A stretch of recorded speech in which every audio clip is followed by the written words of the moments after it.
What's going on, guys? My name is Daz and welcome back to episode 8 of the Hardcore Iron Man series for FJZad.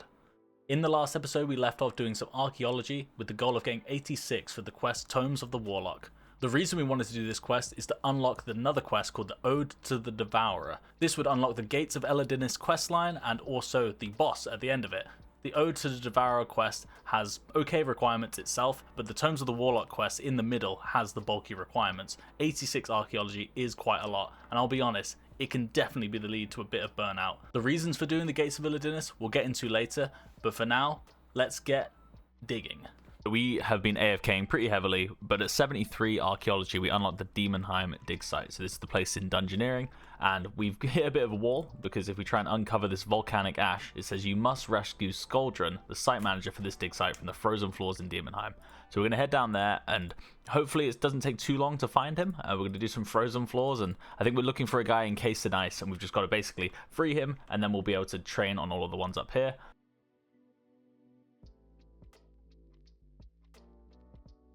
Lots of pickpocketing later and lots of archaeology later. We have got 80 and it feels like it's been forever. I haven't been playing that much though, so I know partially it's a bit of exaggeration, but we've got the Bane Matic now, so we can equip a +1, precision onto what we've been currently using. I think I've already made it. Yeah, the Bane Matic. Chuck that in the tool belt, and we got an upgrade. I didn't realize, but I've actually unlocked the associate rank in the Archaeology Guild, which is really good because that's going to give us an upgrade and also give us the auto screener once we have the amount of chronotes we need for it, which basically will get rid of all of our soil for us and turn it into materials, so we never have to use the screening thing ever again apart from when we do pickpocketing. So that is honestly massive. Can't wait to use it. And there we are, the associate qualification unlocked. If we go over to the store, we now have some new things we can buy with Ezreal. With associate, we can unlock the archaeologist's outfit, which gives us some boosts in archaeology XP, the Matic precision upgrade, material storage upgrade, and the auto screener. I've got loads of things in the bank to go and sell to the collection log people to get loads of chronotes. So let's go do that now. So if we talk to Sharagan up here, you get the reward of 2 large Dungeoneering token boxes, and you also get the chronotes for handing them in, as far as I'm aware. So yeah, 5,000 chronotes and 2 large Dungeoneering token boxes. We can do that repeatedly. And then look at that, 25,000 chronotes, which is awesome, and a bunch of large Dungeoneering tokens. Gives me about 4.5k each time. Obviously, if I had a higher Dungeoneering level, that would be more useful, but honestly, that's completely fine for me at the moment. In the most devastating fashion, I found out that the auto screener requires 67 invention, which I do not have, which is a bit of a shame, but we just scrambled around selling like everything we've ever repaired to all of the guys, and we can get the Matic precision upgrade, which is really nice, and also a material storage upgrade, so I can stop putting different materials in my bank. I can keep it all pretty much in the storage, which is really good, and then maybe we'll buy the archaeologist pieces later on, but definitely a massive upgrade. Like in terms of precision, we've just upped to Bane and also added the precision upgrade, so it's kind of a double upgrade for hitting 80, so it feels really, really nice. All right, so we got a 20 large Dungeoneering token boxes, so get 4.5k for one, so that's 90,000. Oh my golly, look at that. That is so good. Got enough for a Charming Imp now, and or like a Chaotic or whatever we want to do. I'm going to keep going though. I need to just farm more materials. Right, with that haul, the main reason we actually handed it in wasn't the Dungeoneering tokens. It was because we can afford the Archaeologist outfit. So let's piece that all together. There it is. All the pieces. And we look fantastic. Really important level here. We're disassembling this pickpocketing bag. And it should get us to 60 invention. I have not played for the last 40 days, but that is a massive, massive level. Maximum item level of 15 means we can start siphoning our combat gear, and we're just going to start booming up this level. Right, this is the big moment. I've been doing this for the last couple of weeks, and obviously all the time off. I've probably moaned about a bunch of time already. But here it is, the Excavator Portal Mine for some XP, the final 2,000 XP to get 86 archaeology, which is the stretch. Well, it's the initial goal. The stretch goal is the boss. But 86 archaeology, one of the requirements for Tomes of the Warlock. So we are now going to pivot to doing this quest is super important. Looking here at Tomes of the Warlock, all we need is 5 magic levels, which I don't think is going to take us very long. Real quick tonight, we're going to go ahead and get 5 magic levels. That will get us all the requirements we need, and then we're going to do this quest. Can't wait. This has been such a long goal. The idea of going towards the Gates of Elidinis boss, which I'm actually really looking forward to getting into. Hopefully I don't regret saying that. One thing to probably highlight from this archaeology grind, most of the time I was at the Havenhythe dig site doing the collections that give you the large Dungeoneering token boxes as a reward for handing in. The Dungeoneering rework did actually come out yesterday, so I'm not sure how important this is now, because I've seen you do get significantly more tokens with the new update. But if you look down in the chat box here, we have 292,000 Dungeoneering tokens, which is absolutely loads. I know they've reworked the shop, so originally it was 100,000 for Charming Imp. I'm not sure if it's still the same, but I'm going to head over to the Dungeoneering shop and we're going to spend some of these points now, because we may as well reap the rewards of our grind. Okay, so they've actually reworked, so the Charming Imp is no longer 100,000 tokens, which is pretty good to see. It's gone down by 50k. The Bone Crusher is a little bit more expensive, but I'm going to pick up both of these items. They're so important for Slayer down the line, genuinely just so important. Charming Imp, if you don't know, collects summoning charms off of the drops for you, and the Bone Crusher, you can set it so it instantly buries certain types of bones whilst you're in combat, saving you having to pick them up and bury them yourself, but you can also keep it so you still get the drops for some of like the higher level bones. So I'll organize this out in a moment, but that's really passive prayer XP that we'll get from doing some of the earlier tasks.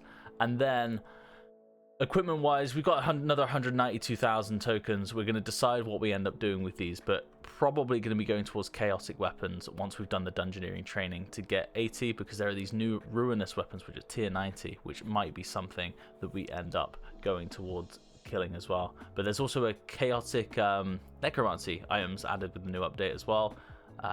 So yeah, we're just not sure exactly what we're going to do, but Dungeoneering after the Gates of Elidinis grind will be next on the cards. The new rework does look really exciting, and I'm excited to get involved. Dungeoneering is one of my favorite skills, and it's been a while, so yeah, good times.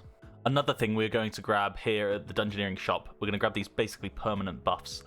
The Scroll of Life, Scroll of Cleansing, Scroll of Efficiency, Scroll of Proficiency. Basically, all of these have the chance of saving some materials whilst you're doing things. Basically, it's as simple as that. Like, whilst crafting something, you have the chance of saving materials. Whilst recovering an artifact from archaeology, you have a chance of saving materials. They're all kind of the same thing in different packaging for different skills, but each of them are 20,000 points, and they are totally worth getting. So I'm going to pick these all up now and then gain those passive buffs, because the earlier you get them, the better, because the longer you'll have those benefits.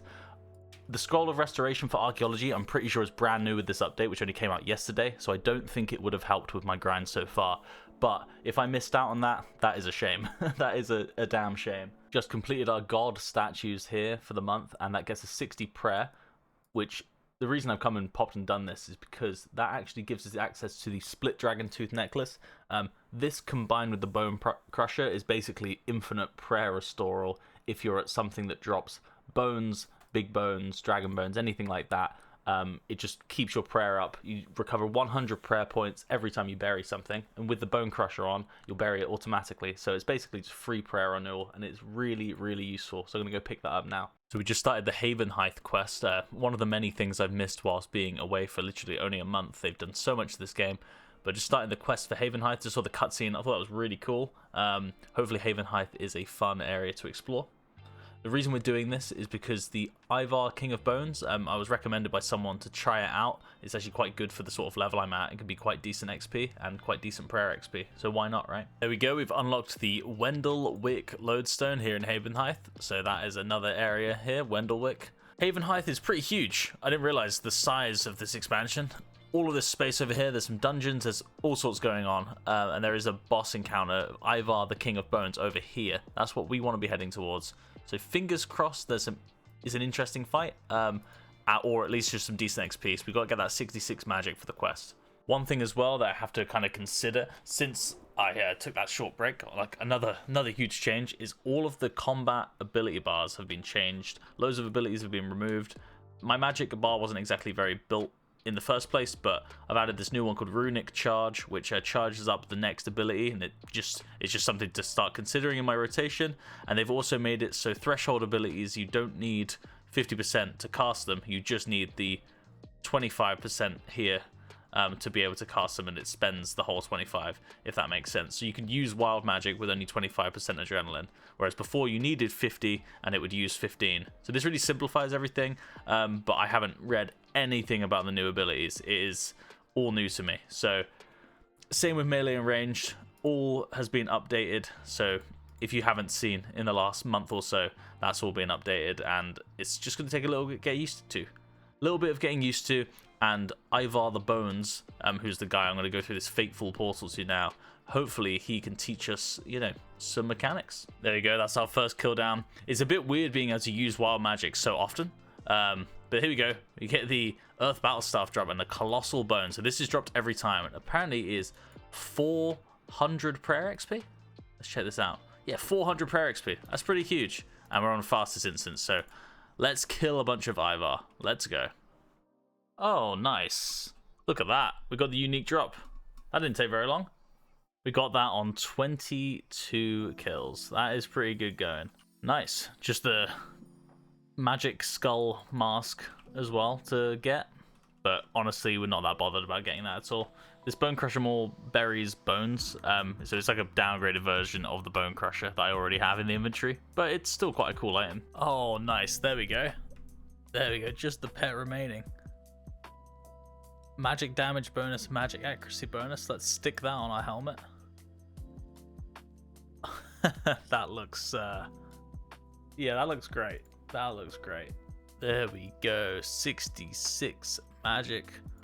All the level requirements for Tomes of the Warlock. It's 2 in the morning, so I'm going to go do this tomorrow, but very exciting times. We can now also go into the Magic Guild without any boosts and things like that, which is good for buying runes and whatnot. Easy. Tomes of the Warlock completed, and we get access to darkness now. This is incredible for survival on a hardcore, so amazing. 20% dodge chance whenever we use all these runes, so I'm gonna need to do some rune crafting at some point. Oh shit, Warcath, that looks so good. Fair play to Jangus, they made this look really nice. Uh-oh. Luckily, we don't have to fight that guy yet. The Ancient Awakening quest completed, one step closer. Holy fuck. Hit me for 5.4k, holy shit. Oh, okay, that actually used quite a lot of food. Jeez. That 5.4k hit scared me, but otherwise I think we're all good for fighting in this quest now. Battle of Furin 3 quest completed. Access to the Zemarigon Volcath fight, which I'm definitely not doing anytime soon, but a bit of Necro XP. And we've got 2 more quests until we can do Gates of Elidinis. Here we go. Requiem for a Dragon completed. A 100,000 XP lamp. Hopefully that gets us a level. It doesn't. And a 100,000 Archaeology XP lamp as well. Real nice. Boom and boom. 100k Archaeology XP is no joke, honestly. That's really nice. And we've also got the Zorgoth's rings. We've got a Necromancy damage ring for the ring slot. So good.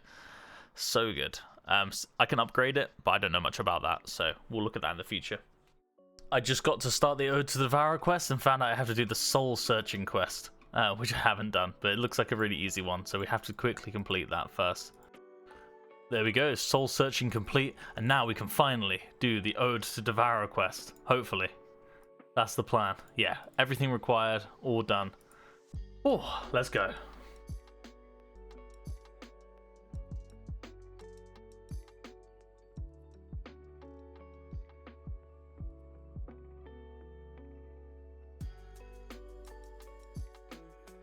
Oh, have to be careful there. Boom. There it is. All that XP as well. Lovely. 50k agility, crafting, divination, and mining. Any levels from that? Crafting level. Nice. And we've unlocked the Gates of Elidinis. Let's go. There we go. That's the first KC. That was really slow. I kept making loads of mistakes, but that's pretty good. Hell yeah. Check out our loot. 350k worth of loot. Prayer renewals. That is really nice. Okay. Right, one thing we're going to be doing here is we're going to be doing the gross misconduct achievement so we can do this Civil War mini quest. Doing gates was fine, but having dive would be so much better. So we're just going to push towards unlocking dive. There we go. The succession quest completed. Now we've unlocked the dive ability. I'm going to show that in a moment. And also the tier 6 infernal puzzle box can be added to the tool belt. That means that we won't drain adrenaline after we've earned it. When we go out of combat, it'll just stay at whatever value we have it at, which is really useful. So yeah, totally worth it, even if you do have to listen to a 10-minute speech from a Drastia here. So we're going to showcase the main difference between Surge and Dive for those who don't know. Surge always makes you go forward a certain amount of tiles, and Escape, which is the opposite of Surge, will always make you go a certain amount of tiles backwards, basically. So Surge sends you this way. Escape sends you backwards, but the thing with dive is you activate dive and then you, I've got it active right now, and you click exactly to which tile you want to go to. So the difference being, and they also don't share a cooldown, so Surge and dive are on separate cooldowns, which is really useful. So that you can escape, that's backwards, Surge, that's forward, and then dive, we can go to whichever direction diagonally once the cooldown's off. You can go diagonally, or you can go straight, or you could literally go one tile if you want to. I don't know why you do that, but you could. And that's the nice freedom about dive. It's really useful for mechanics like in Gates of Elidinis, where you're diving around away from those blue squares that pop up. Surge could always launch you into another damaging area, whereas dive, you can be pinpoint on where you're going to avoid everything. So we're going to head back to the gate now, and hopefully the kills are a bit more smooth. Another thing just before we go to the Gates of Elidinis, I have made a black salamander augmented and put the mobile perk on it. At the moment we don't have an augmented pickaxe, so we don't have to worry about offhanding it. This makes us being able to use dive and surge twice as often. So considering the last kill we did, we only had surge and we had no mobile perk available. We've now got surge and dive and mobile. I'm not going to go out of the way to get double surge right now, but it's a massive upgrade regardless. Okay, so we ended up taking lots of tangents on the way to the Gates of Elidinis, so we're going to call the episode here. We've made it to the end goal. We'll go through all of the different things that the Gates of Elidinis gives the account, but trust me, it is a massive upgrade. Once we have completed the collection log for Gates of Elidinis, which is the goal, it's going to take a while to do though. Kills take about 4 minutes, and it's a 1 in 480 drop for all of the uniques. So if you get an expected rate, you're looking at a 40-hour grind. If you want to join me on that 40-hour grind, I will be streaming Gates of Elidinis on Twitch and here on YouTube as well. So hope you guys enjoyed this episode, and I'll catch you for the next one. Hopefully not 4 months from now.